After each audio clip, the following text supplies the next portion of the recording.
नमस्कार दोस्तों, स्वागत है आपका ज्ञान दर्पण में।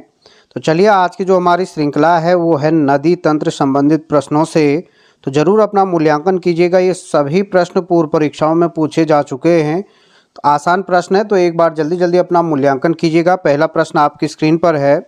निम्नलिखित में से कौन सप्त सामुद्रिक स्रोत में शामिल नहीं है? Option A Bhagirathi, B Alaknanda, C Kosi और डी पिंडर।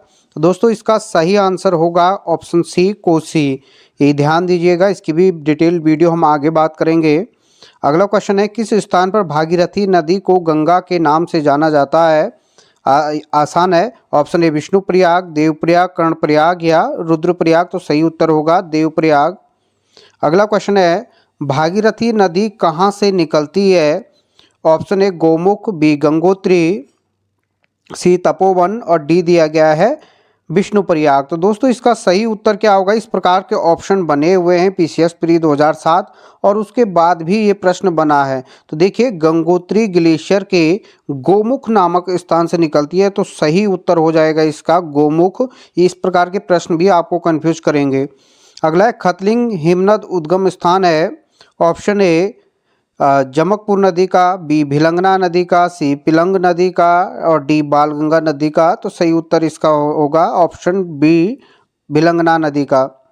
अगला क्वेश्चन है, जाह्नवी नदी निम्न में से कौन सी मुख्य नदी से संबंधित है? Option A Kali, B Ramganga, C Alaknanda और डी भागीरथी। तो पांचवें का सही आंसर होगा भागीरथी।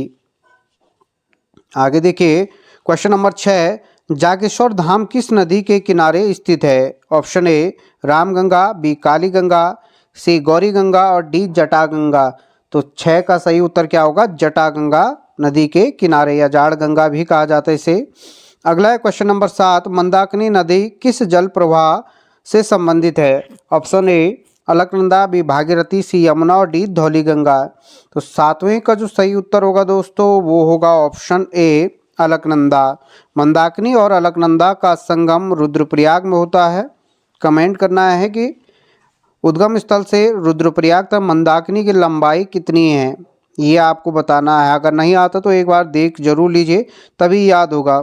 अगला क्वेश्चन है, गोविंद घाट किन दो नदियों के संगम पर स्थित है? ऑप्शन ए अलकनंदा एवं भागीरथी, बी अलकनंदा एवं खीरोगाड़, सी अलकनंदा एवं लक्ष्मण गंगा और डी है अलकनंदा एवं धौलीगंगा। ये क्वेश्चन भी आ चुका है। तो 8वें का उत्तर होगा अलकनंदा या लक्ष्मणगाड़ नदी के संगम पर।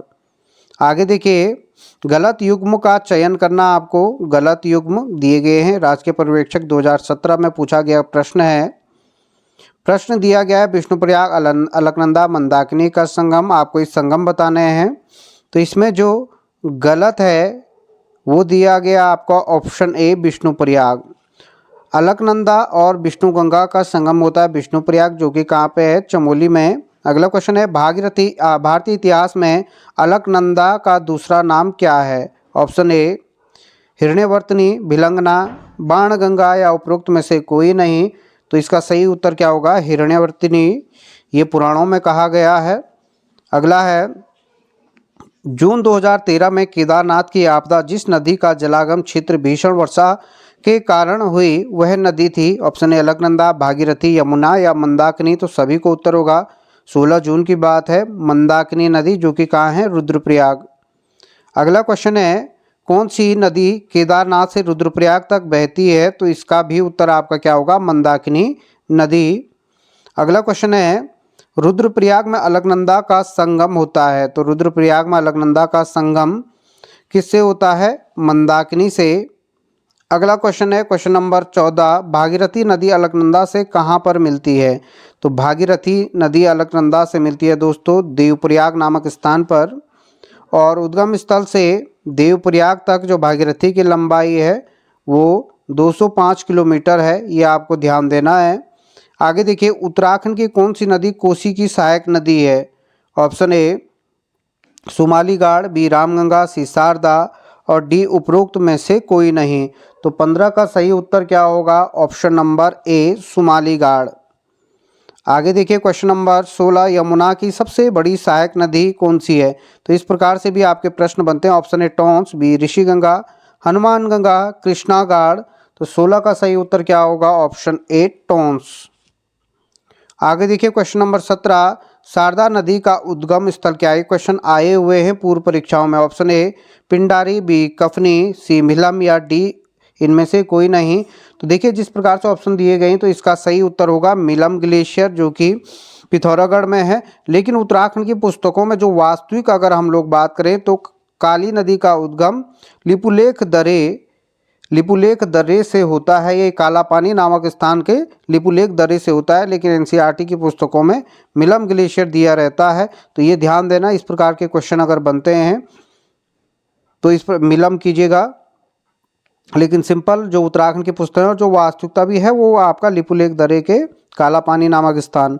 अगला है क्वेश्चन नंबर 18, पूरी धौली गंगा नदी है। ऑप्शन ए अलकनंदा, बी काली की, सी गोमती जो सहायक नदी होगी, और डी है शारदा नदी की। तो 18 का उत्तर सही होगा ऑप्शन नंबर बी काली की। पूरी धौली गंगा क्या है? काली की, और पश्चिमी होगी आपकी अलकनंदा की। अगला है क्वेश्चन नंबर 19, काली एवं गौरी नदी का संगम कहाँ पर होता है? काली और गौरी नदी का संगम कहाँ पे होता है? 19 का ऑप्शन नंबर ए जौलजीबी नामक स्थान पर, जहाँ पे मेला भी लगता है। क्वेश्चन नंबर 20 है, निम्नलिखित में से कौन सा नगर सरयू के किनारे स्थित नहीं है? देखिए हम जल्दी में हैं पढ़ते हैं तो नहीं है। ऑप्शन है बैजनाथ, बागेश्वर, सैराघाटी या मलागढ़। तो क्वेश्चन नंबर 20 का सही उत्तर होगा ऑप्शन डी मलागढ़। अगला क्वेश्चन है दोस्तों क्वेश्चन नंबर 21, निम्न में से ऐतिहासिक स्थल यमुना और मोटपगाड़ के संगम पर है। तो क्वेश्चन नंबर 21 का जो उत्तर होगा वो है लाखा मंडल। अगला क्वेश्चन है छोटी नदी स्थानीय भाषा में। क्वेश्चन नंबर 22, सिमली निम्नलिखित में से किस नदी के किनारे? ऑप्शन है भिलंगना, बी पिंडर, सी कोसी और डी है काली नदी। तो इसका सही उत्तर क्या होगा? पिंडर नदी के किनारे। तो ये आपके 22 प्रश्न हो गए हैं। अपना मूल्यांकन इसी प्रकार की वीडियो को देखने के लिए चैनल जरूर सब्सक्राइब कीजिए। जहां पर भी हमें प्रश्न मिल रहे हैं उसकी वीडियो आपके सामने रखी जा रही है आपके मूल्यांकन के लिए। तो एक बार सभी का धन्यवाद। आगामी परीक्षाओं हेतु आप सभी को शुभकामनाएं।